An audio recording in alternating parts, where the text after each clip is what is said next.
สบ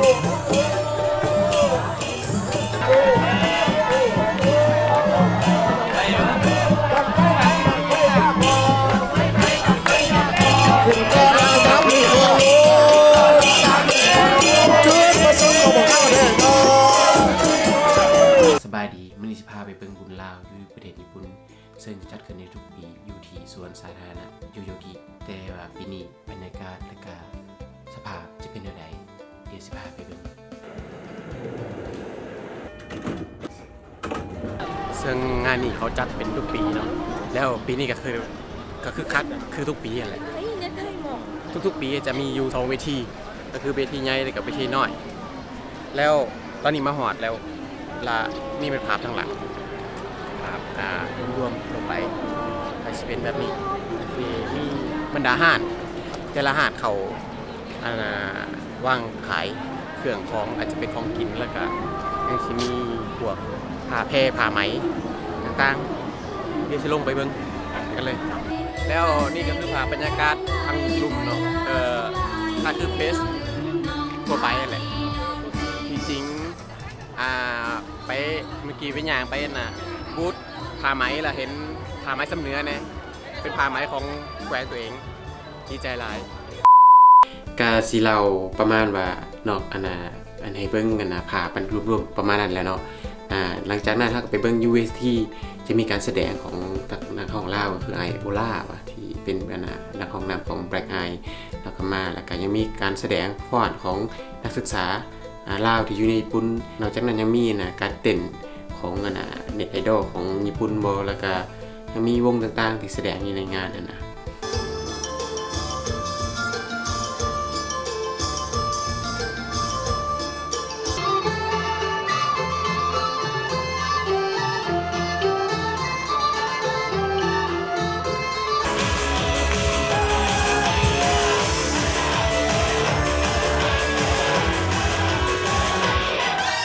จากนี้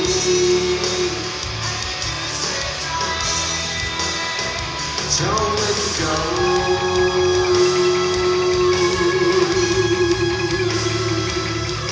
นอกจากนั้นเนาะการแสดงไปแล้วเขาก็ต้องมีการแห่พาเหรดและก็แห่บั้งไฟ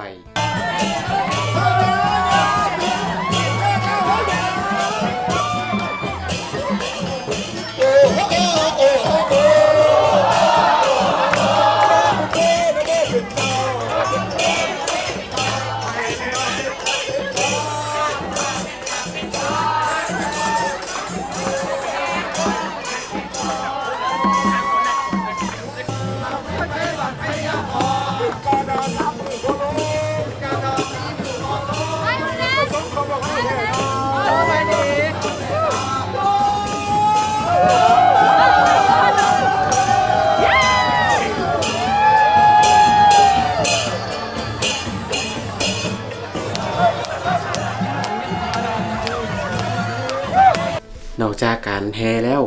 มาวันนี้เราอยากรู้ความรู้สึกของคนลาวที่มาบุญงานบุญลาวที่ใน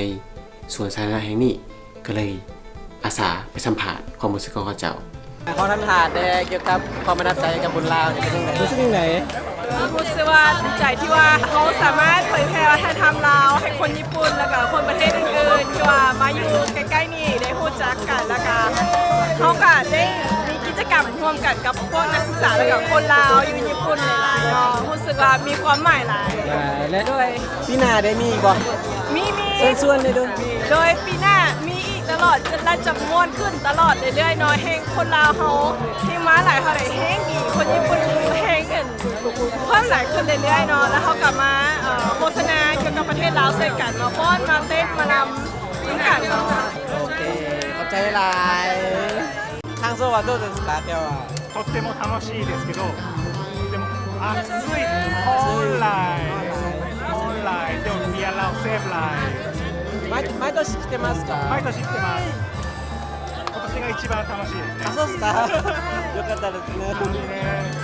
じゃあなありがとうございますสบายดีมาบุญลาวนี่รู้สึกจังไดเลยยังไม่มารู้สึกจังไดแน่รู้สึกดีรู้สึกสนใจหลายม่วนบ่ม่วนหลาย อีหยังแสบกระมู คอยมักคาร์โลซอนคาร์โลซอนเซ่ เข้าใจเด้อนี่เด้จังไหน มาบุญละหู้ซึกว่าฮ้อนหลาย ฮ้อนหลาย แต่ก็มวนตื่นเต้น อีหยังแสบกระมู ใส่อัวของสารชู ใส่หัวโอ้อันนี้เด้หูซึกจังไหน เมื่อไหร่ มวนหลาย แม่แล้ว ฮ้อนบ่มื้อนี้ ฮ้อนหลาย อาหารน่าแสบบ่ แซ่บ แสบบ่เนาะมักอีหยังกระมู ถ้ามักเขือถ้ามักคู่ ตำมะฮุงบ่เผ็ดว่ะ โอเค เวทเข้าใจเด้อ อันนี้เด้สบายดีเราภาษาลาวได้เนาะ เก่งมากบ่ได้เลยก็บ่ได้เลย เอาไว้เลยเรียนภาษาลาวปีใดล่ะปี สาม ปีสามเก่งเนาะ บ่เข้าใจเลย ผู้ซึกใดๆได้มามื้อนี้ มวน ม่วนหลาย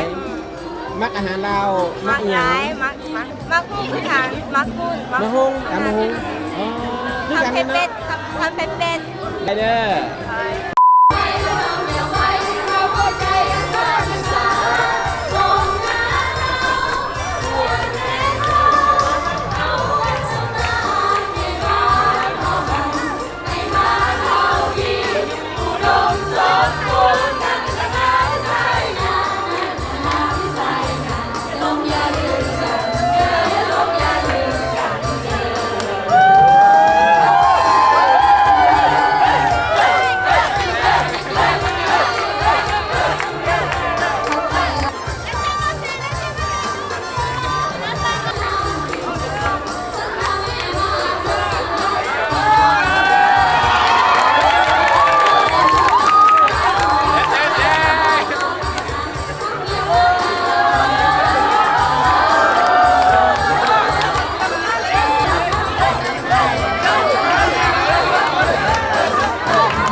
จวดพี่น้องจวด สบายดี น้องเอมีชื่อว่าสุริตาวศิลาลมเป็นนักศึกษาลาวตื่นตันใจหลายแล้วก็ปีนี้ก็เป็นปีแรกที่ว่าได้มาร่วมงานลาวเฟสติวัลในญี่ปุ่นเนาะในนามที่ว่าเป็นนักศึกษาอะมีความรู้สึกดีใจที่ว่าตัวเองก็มีส่วนประกอบในการประกอบส่วนในงานครั้งนี้ถือว่าเป็นงานที่ใหญ่หลายที่ได้มีโอกาสเผยแพร่วัฒนธรรมลาวให้กับคนญี่ปุ่นได้รับรู้อยากให้เชิญชวนคนลาวหรือว่าคนต่างชาติที่ว่าได้เข้ามาเที่ยวญี่ปุ่นเนาะเพราะว่าจะปีใดที่มาเที่ยวญี่ปุ่นทุกๆเดือน5จะมีงานลาวเฟสติวัลเนาะขอให้มาร่วมงานน้ำกันเพื่อให้บรรยากาศสดชื่นและเข้าใจ มื้อนี้ก็รู้สึกเมื่อยแต่กับมวนแล่นไปเป็นพิธีกรแน่พักแล้วก็แล่นมาขายเครื่องแน่มวนดี เชิญชวนปีหน้า ปีหน้าจะให้ทุกคนเนาะเพราะว่าปีหนึ่งมีเทื่อเดียวบุญลาวเนาะแล้วก็ได้เบิ่งเพอร์ฟอร์แมนซ์ฟรีอีกแล้วก็มาเอนจอยมาซีมเบียร์แซ่บๆเนาะอาหารเขาก็แซ่บกันเดี๋ยวเบิ่งอาหารให้เบิ่งอาหาร อาหารหน่อยนะนี่อาหาร เอาเจอกันปีหน้าเด้อ โอ้ยมาบุญลาวพวกนี้ก็มวนๆทันเลยเนาะก็เจอคนลาวหลายๆคนเต้ยๆน้องๆไอ้มาขายเบียร์มื้อนี้มวนๆถ้ามีโอกาสปีหน้าอย่าลืมมาลิ้นมาลองมาเที่ยวเบิ่งลาวเฟสติวัลเบิ่งเด้อมวนๆเจอไอ้น้องคนลาวกันหลายๆคน บาย บ๊ายบาย ครับเจ้าชื่อพันธุ์มณีเนาะวันนี้มีความรู้สึกภูมิใจหลายเนาะที่ได้มาขายบุญลาวอยู่งานบุญลาวเนาะซึ่งมีทั้งงานแสดงแล้วก็พูดของวัฒนธรรมลาวต่างๆแล้วสำหรับบุญลาวนี่มันก็จะมีทุกปีนะขอเชิญชวนไอ้น้องชาวลาวแล้วก็ชวนไอ้น้องชาวต่างประเทศเนาะมาเล่นบุญลาวน้ำกันหลายๆเนาะเข้าใจหลาย สบายดีสื่อน้อยเด้อบุญลาววันนี้ม้วนหลายเนาะถึงว่าจากการจะฮอตแต่ว่าจังไหนคือลาวเลยคือประเทศลาวเลยเนาะอยู่นี่ก็มาเรียนหนังสือแต่ว่าพวกเราก็บ่ปล่อยปากละเลยเนาะในการเผยแพร่วัฒนธรรมลาวให้กับคนญี่ปุ่นครับโอ้เนาะต่อไปพวกเราก็จะอยู่นี่อีกต่อไปเนาะเพื่อจะได้แนะนำประเทศลาวต่อไปเนาะสำหรับปีหน้าเนาะผู้ใดที่ว่าจะมาเรียนประเทศญี่ปุ่นหรือว่าผู้ใดมีแผนมาประเทศญี่ปุ่นอย่าลืมมาช่วงเดือน5นี่เด้อเดือน5ท้ายเดือน5เนาะมีบุญลาวซึ่งจัดอยู่2มื้อก็คือวันเสาร์และวันอาทิตย์มามื้อใดก็ได้เนาะพวกเรายินดีต้อนรับแล้วก็อย่าลืมมาสนับสนุนทานสักของอันนักศึกษาลาวของเราเนาะอยู่ที่นี่เลย หรือว่าจะเป็นทานของสถานทูตก็ได้เนาะมาม่วนมาซื้อนำกันเด้อที่บุญลาวอยู่ประเทศญี่ปุ่นเนาะโตเกียวโยชิกิบ๊ายบายไปขอบใจ ความรู้สึกดีใจหลายที่ได้เข้าร่วมปีนี้ก็เป็นปีที่ 2 แล้วที่ได้เข้าร่วมงานบุญดาวที่โตเกียวและปีนี้ก็ได้ประกอบส่วนในเวียกงานสมาคมของนักศึกษาเขาก็คือในการแสดงศิลปะวรรณคดีและการนำพาประชาชน คนลาวและคนญี่ปุ่นที่อยู่นี่ได้ฮอร์โมนซึนกันก็คือการฟ้อนระบบที่เป็นเอกลักษณ์ของชาติลาวเขาแล้วก็มีการฟ้อนบัสลงเต้นบัสลงไปพร้อมๆกันหวังว่ามื้อนี้ทุกคนคงจะมวนซึนไปพร้อมๆกันขอเชิญชวนปีหน้าเนาะถ้าหากว่าท่านใดที่มีความสามารถมาหรือมาได้ที่อยู่ในประเทศญี่ปุ่นก็สามารถมาได้เนาะอยู่ที่สวนโยโยงิพาร์คอยู่ประเทศญี่ปุ่นซึ่งจะจัดในท้ายเดือนของเดือนพฤษภาก็คือเดือน5นั่นเองพบกันใหม่ในปีหน้าเด้อบ๊ายบาย สบายดีตอนนี้ความรู้สึกบรรยากาศตอนนี้กำลังคึกคักดีเนาะอากาศดีวันนี้เป็นมื้อสุดท้ายของลาวเฟสติวัลอยู่ที่ญี่ปุ่นที่โตเกียวและบรรยากาศตอนนี้กำลังคึกคักอย่างสุดยอดหลายตอนนี้ปีหน้าก็ขอให้ทุกคนมามวนน้ำกันในปีหน้าให้ซิมวนก็นี้อีกและเครื่องกับสิหลายก็นี้อีกบูธกับสิหลายก็นี้อีกอากาศก็คิดว่าซีดีก็นี้อีกนะด้วย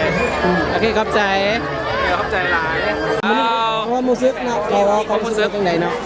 ความรู้สึกจังไดอ่ะคือถามแบบอันนั้นรู้สึกเกี่ยวกับอีหยัง ความรู้สึกดีมากที่มา อยู่ซื่อๆกับว่าไทยไอ้รู้สึกจังไดซั่นเรารู้สึกม่วนตอนนี้เนาะเพราะว่าได้กินเบียร์แล้วแล้วคอแห้งแล้วเป็นไอน้ำกินเบียร์แล้วใส่ได้เซาไอตอนนี้แสดงว่ามันเป็นพิธีกรพร้อมเลยเนาะก็เป็นพิธีกรเพราะมันมื้อวานนี่ก็เป็นประเทศพิธีกรดิเป็นซื่อดิก็เป็นซื่อๆก็เป็นพิธีกรฝ่ายลาวเนาะก็มีพิธีกร4คนญี่ปุ่น2คนแล้วก็ลาว2คนจะเป็นพิธีกรฝ่ายนักร้องลาวเฮาเดี๋ยวจังหน่อยก็อีกจังหน่อยก็เข้าโอลาแบล็คไอสิขึ้นแล้วก็สิไปขึ้นเป็นพิธีกรเพิ่นเนาะแล้วขอเชิญชวนนิกปีหน้าเด้ปีหน้านี่ก็ยังบ่แน่ใจว่าแต่ว่าทางทีมงานเนาะตามได้ยินจากสถานทูตแล้วก็ตามได้ยินจากฝ่ายจัดงานว่าการสิจัดทุกปีจากนี้ไปเนาะว่าปีหน้าก็สิยิ่งใหญ่กว่าเก่าเพราะมันเป็นปีที่เป็นปีเดียวกับโตเกียวโอลิมปิก2020เนาะก็เลยก็สิทุกงานจะเป็นงานที่ยิ่งใหญ่ได้ก็บ่ฮู้คือกันเพราะว่านี่บ่ได้คอนเฟิร์มมาแล้วได้ยินแต่ว่าเพิ่นจะเฮ็ดทุกๆปีเนาะขอบใจหลายบ่เป็นหยังสบายดีซึ่งสมคิดสิปัญญาเด้อซึ่งแบบตื่นเต้นแล้วก็ประทับใจหลายเนาะเพราะว่ามาที่ญี่ปุ่นเป็นครั้งทำอิฐของค่อยเนาะแล้วก็รู้สึกว่าดีใจเนาะแบบว่าแบบเจอคนลาวในต่างประเทศเจอคนต่างประเทศแบบมักอาหารลาวมักวัฒนธรรมลาวของเฮาโดยมื้อนี้มาเฮ็ดหยังกับมื้อนี้โดยมื้อนี้น้องมีแบบเป็นตัวแทนของทางประเทศลาวเฮามาแสดงมาเผยแพร่วัฒนธรรมแล้วก็มาซอยทั้งบูธขายแบบอาหารลาวหรือมีผลิตภัณฑ์ของลาวเฮาเนาะขายแนวกินอย่างแหละแล้วก็อาหารของลาวเฮานะโดยมาขายเครื่องใช้เพิ่นแล้วก็แบบเผยแพร่วัฒนธรรมของลาวไปพร้อมม่วนแม่นบ่ม่วนหลายรู้สึกแบบตื่นเต้นแล้วก็ประทับใจเนาะเพราะว่ามาครั้งแรกมาครั้งนี้ก็รู้สึกดีใจแล้วเพราะว่าตื่นเต้นกับคนต่างชาติเพิ่นแบบสนใจกับอาหารของเราวัฒนธรรมของเราเลยถ่ายรูปถ่ายวิดีโอปีหน้าสิมาอีกบ่ทำเดียวกันกับอย่างไรอีกโอเคขอเชิญชวนนะปีหน้าโดยขอเชิญชวนพี่น้องชาวลาวเฮาทั้งอยู่ในประเทศญี่ปุ่นประเทศลาวเด้อหรือว่าประเทศอื่นๆที่สนใจกับคำว่าห่วงแบบว่าห่วงมันซื้อทับส้มหรือว่าที่อาหารลาวเฮาได้เนาะคนจัดเดือน5ของทุกปีโดยโอเคขอบใจหลายโดยขอบใจสบายดีมื้อนี้รู้สึกจังไดแน่มีความรู้สึกว่าสอบเมืองลาวสอบเทศกาลของลาวแล้วก็คนลาวเฮ็ดหยังก็คักเนาะค่อยเป็นคนไทยค่อยมักเด้แม่นบ่ขอบใจหลายม่วนหลายเนาะม่วนหลายเอาคนซ้ำนี่กำลังดีอันนี้คือสามีข่อยเด้โอ้สามีข่อยคนลาวโอ้แม่นน่ะแม่นเพิ่นรับวัฒนธรรมของเราค่อยมักหลายคนลาวเขาเฮ็ดหยังแล้วแบบเป็นกันเองถ้าเป็นญี่ปุ่นเขาเรียกว่าซินเซสึใจดีแม่นค่อยมักเฮ็ดหยังการทำนบธรรมเนียมประเพณีมักหลายขอบใจหลายขอบใจสบายดีชื่ออ้อมมณีวงศ์มาจากนครหลวงเวียงจันทร์โดยเป็นได้ความรู้สึกมื้อนี้รู้สึกว่าภูมิใจและก็ดีใจที่ว่าได้มาแสดงเทศกาลงานบรรพบุรุษลาวน่ะดีใจหลายได้แล้วได้มีโอกาสมาแสดงแล้วก็ได้มาเฮ็ดเต็มที่เลยการแสดงนี่เต็มที่ที่สุดเลยเฮ็ดด้วยใจแล้วก็เฮ็ดว่าแล้วก็ตั้งมาได้ฝึกซ้อมแล้วก็แสดงจนได้ทำผลสำเร็จเมื่อกี้ฮู้ว่าเวลาไปห้องเพลงกี่ไหนเขาเจ้าฟ้อนอยู่ในบูธกลุ่มที่ข้อคณะแบบ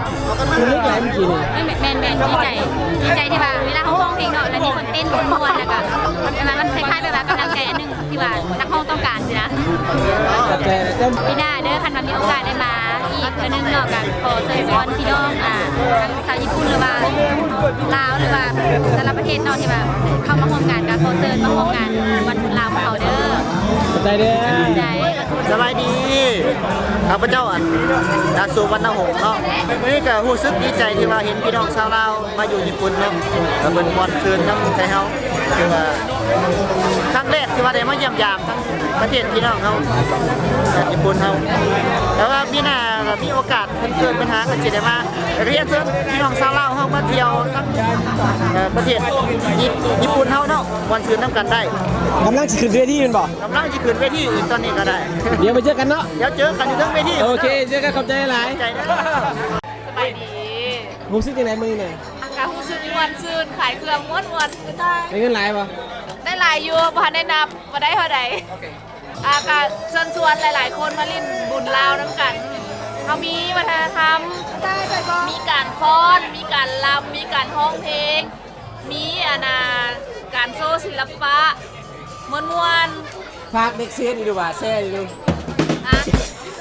นักศึกษาคณะเศรษฐศาสตร์และบริหารธุรกิจแชร์คลิปนี้หลาย ๆ เด้อทั่วโลกจะได้รู้จักว่าประเทศลาวเป็นประเทศใดอยู่ไส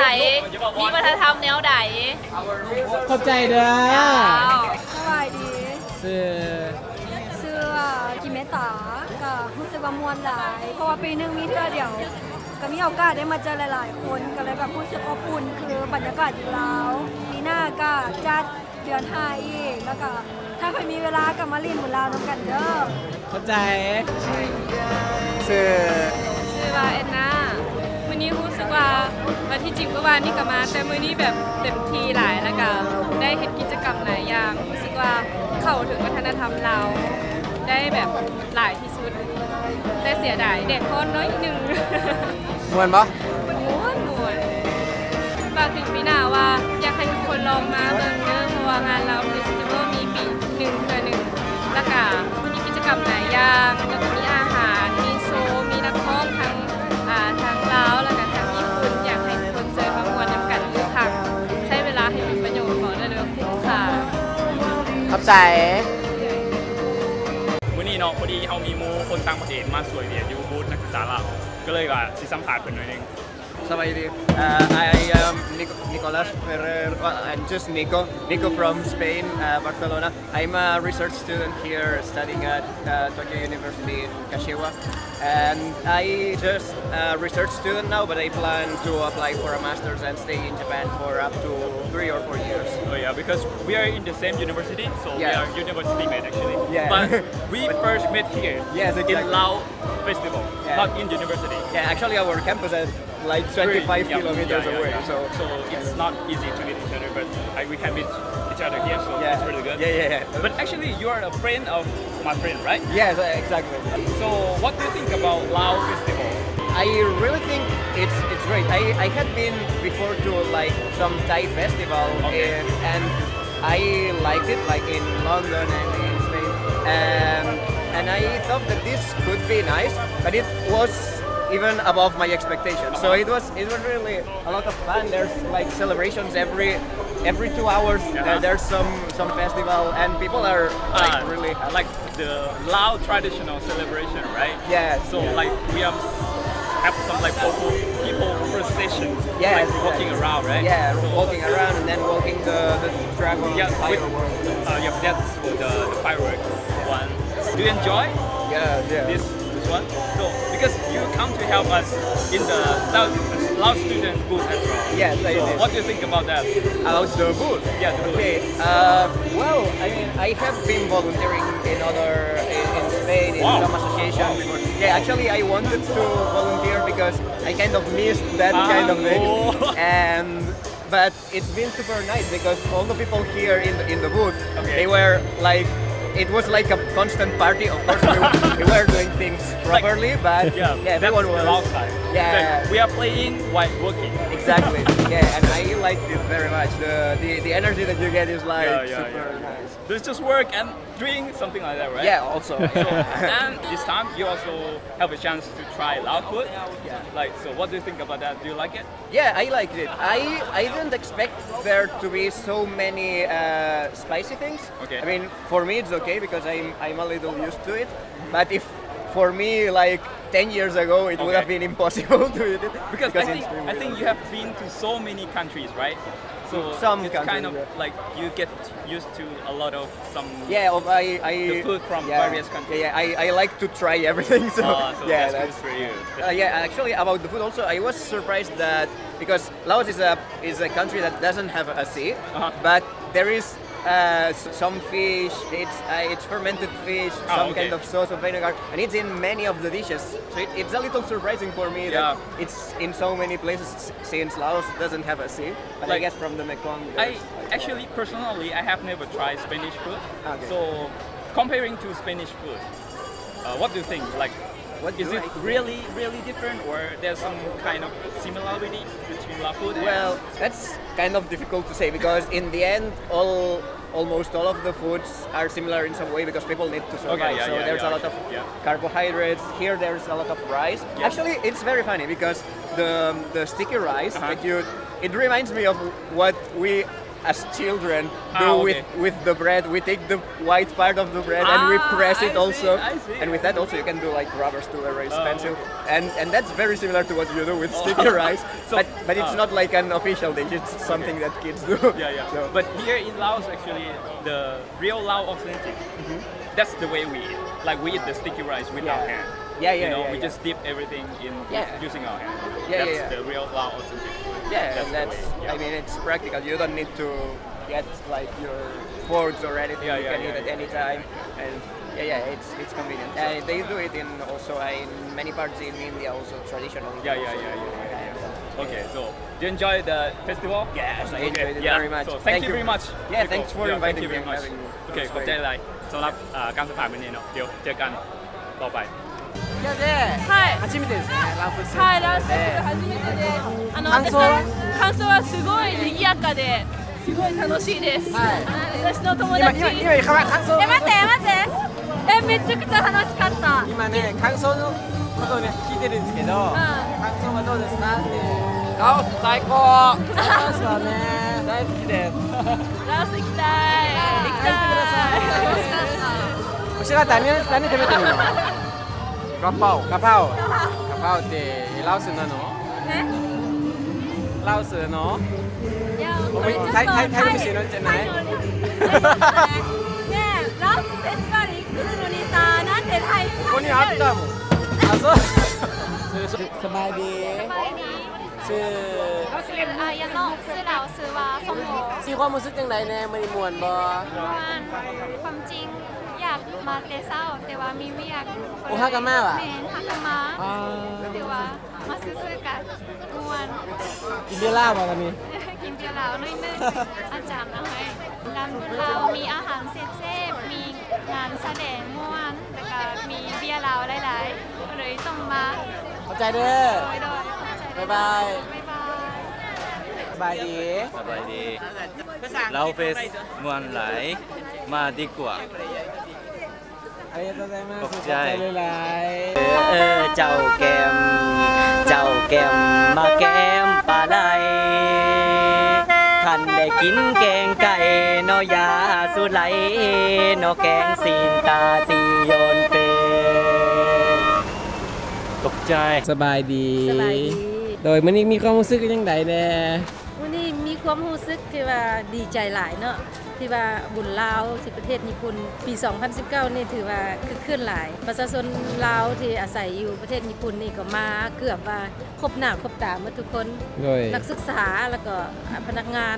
สถานทูตเฮานะทั้ง3ภาคส่วนแล้วก็มีความสามัคคีกันเป็นกำลังแฮงที่ว่าอันใหญ่หลวงจึงเฮ็ดให้งานตัวนี้ออกมาด้วยดี โดยปีหน้าภาคเชิญชวนให้คนลาวทุกคนมางานนี้ ปีหน้านี่เป็นปีที่ว่าสายผู้พันการทูตของพวกเฮาที่ครบรอบ65 ปีเนาะ โอ้โดย แล้วท่านทูตเพิ่นว่าปีหน้านี่จะจัดเฮ็ดให้มันยิ่งใหญ่กว่าเก่าว่าจังซั่นหันนะ แล้วก็ขอเชิญชวนทุกท่านที่ว่าฮักลาวเนาะที่ว่าสนใจประเทศลาวเฮานี่นะก็มาร่วมบุญลาวที่ประเทศญี่ปุ่นถือว่าเป็นบุญที่ใหญ่หลวงสไปขอเชิญชวนเด้อทุกคนหวังว่าทุกท่านจะบ่ผิดหวังถ้าหากได้มาร่วมงานบุญลาวในปี2020นี่เราจะเต็มที่จะกะเกี่ยมสุดขีดไว้เพื่อต้อนรับทุกท่านเชิญชวนเจ้า ขอบใจได้หลายเด้อขอบใจได้หลายเด้อ นั่นก็คือบุญลาวปี2019อยู่ประเทศญี่ปุ่นภาพรวมๆก็สิประมาณนั้นเบิ่งปีหน้าถ้ามีโอกาสก็สิไปร่วมงานถ้าบ่มีก็สิฝากหมู่ไปร่วมงาน แล้วเจอกันคลิปหน้าถ้ามักคลิปนี้อย่าลืมกดไลค์กดแชร์และกด Subscribe เพื่อจะมีคลิปดีๆให้ท่านมาเบิ่งอีกบ๊ายบาย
เจอคนกันเองเนาะไอ้ดาวว่าเหมือนไผไอ้ดาวว่าเหมือนไผนี่เป็นมันเป็นเป็นครอบครัวロースビールいかがですか？こちらで販売してますよ。ありがとうございます。ありがとうございます。